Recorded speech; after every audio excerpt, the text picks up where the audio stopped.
बिस्मिल्लाहिर्रहमानिर्रहीम। स्टूडेंट्स, ये हमारे पास मैथ्स 1, ठीक है जी। आपके पास न्यू मैथ्स है, थिंक न्यू मैथ्स सिलेबस और ऑक्सफोर्ड की। और इसमें हमने आज एक्सरसाइज जो है वो 10B स्टार्ट करनी है, ठीक है। तो ये हमारा टॉपिक चल रहा था एंगल प्रॉपर्टीज के रेफरेंस से, तो ये भी उसी रेफरेंस से जो है हमारी एक्सरसाइज है। इसको जरा देखेंगे इसमें क्या चीज़ इंपॉर्टेंट हमारे पास आ रही है। हाँ जी, क्वेश्चंस करने से पहले जरा दो तीन चीज़ें जरा देख लें आप। एक हमारे पास होती है कि अगर आपके पास दो पैरेलल लाइंस हैं, ठीक है जी। एक लाइन ये आ रही है आपके पास और एक लाइन ये आ रही है। These are two parallel lines, ठीक है। और पैरेलल लाइंस के लिए या तो वो लिख देता है या ये साइन ऑफ एरो बना देता है। पैरेलल लाइंस क्या होती हैं? Non intersecting lines. कि अगर इसको हम एक्सटेंड भी करते जाएंगे तो ये लाइंस आपस में इंटरसेक्ट नहीं होंगी, ठीक हो गया। अब अगर इन पैरेलल लाइंस को एक लाइन कट कर रही है, this line is known as transversal line. क्या कहते हैं बेटे इसको? ट्रांसवर्सल लाइन, ठीक है। अच्छा, अब आपके पास क्या होता है?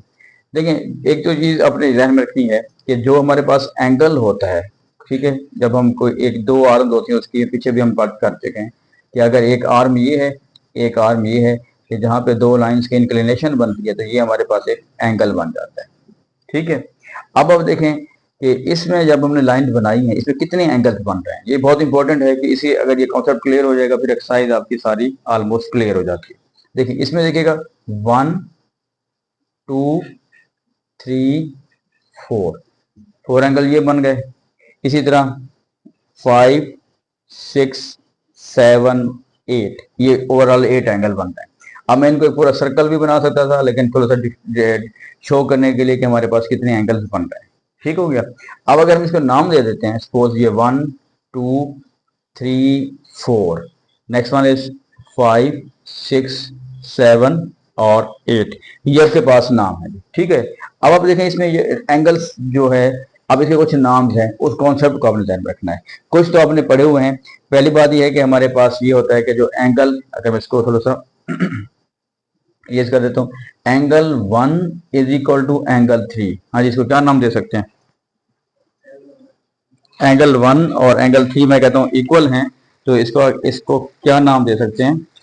पिछली एक्सरसाइज में हमने पढ़ा था वर्टिकल अपोजिट एंगल। शाबाश, ठीक है जी। This is in fact vertical opposite angle, ठीक है जी, शाबाश। इसी तरह और भी आपके पास एंगल हैं। ईटीसी में लिख रहा हूँ यहाँ पे। ईटीसी का मतलब है इसमें और भी ऐसे एंगल हैं। कैसे?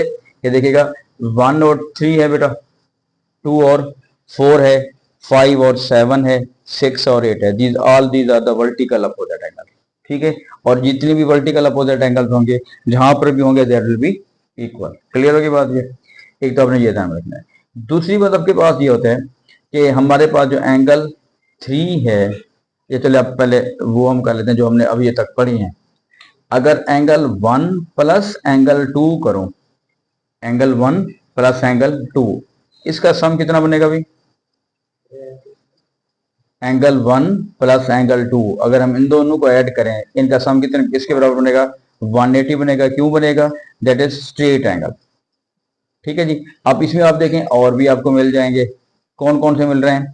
कि फॉर एग्जाम्पल हम 1 और 4 को ऐड करें तब भी 180 है, 2 और 3 को ऐड करें 1 फिर भी 180 है, 5 और 6 को करें, 5 और 8 को करें, इस तरह ये सारे आपके पास 180 एंगल्स आ गए। क्लियर होगी बात? ये वो एंगल्स हैं तो जो पिछली एक्सरसाइज में भी हमने ये ज्यादातर इनको इस्तेमाल किया है।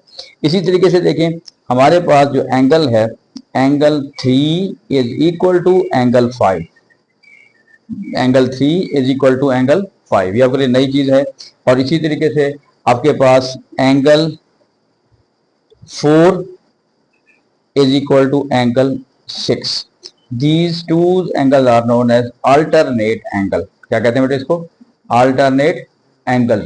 और जो alternate angles होते हैं वो आपके पास सेम होते हैं, ठीक है। ये नई चीज हमारे पास, ये पुरानी पिछले एक्सरसाइज में हमने डिस्कस की है, ये आपके पास नई चीज आ रही है।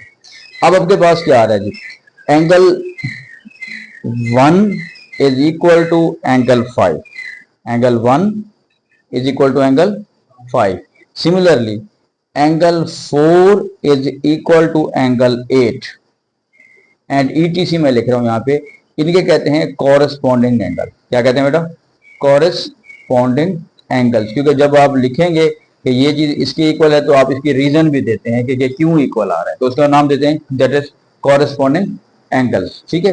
अच्छा, अब देखिए इसमें और कौन कौन से हो सकते हैं। ईटीसी का मतलब है इसके अलावा भी हो सकते हैं। कौन कौन से हैं देखें, मैंने अभी लिखा है angle 1 is equal to angle 5, angle 4 is equal to angle 8, similarly angle 2। अच्छा बेटा ठीक है, इसके अलावा आपके पास कौन कौन से कॉरेस्पॉन्डिंग एंगल्स आ रहे हैं, जैसे हमने ये 2 और 6, 3 और 7, ये मैंने अपने 1 2 3 के नाम दिए हुए हैं, लेकिन जब आप क्वेश्चन ज़ाहिर करेंगे वहां पे 1 2 3 नहीं होगा, एंगल्स के नाम होंगे। ठीक है, एक्स होगा, वाई होगा, तो उस कॉन्सेप्ट को आपने यहाँ पे ध्यान रखना है। अच्छा, अब अल्टरनेट एंगल के थ्रू एक चीज और इंपॉर्टेंट लिखिएगा, क्योंकि ये बहुत ज्यादा हमारा इस्तेमाल होता है। अल्टरनेट एंगल में जी बनता है ऐसे, जी।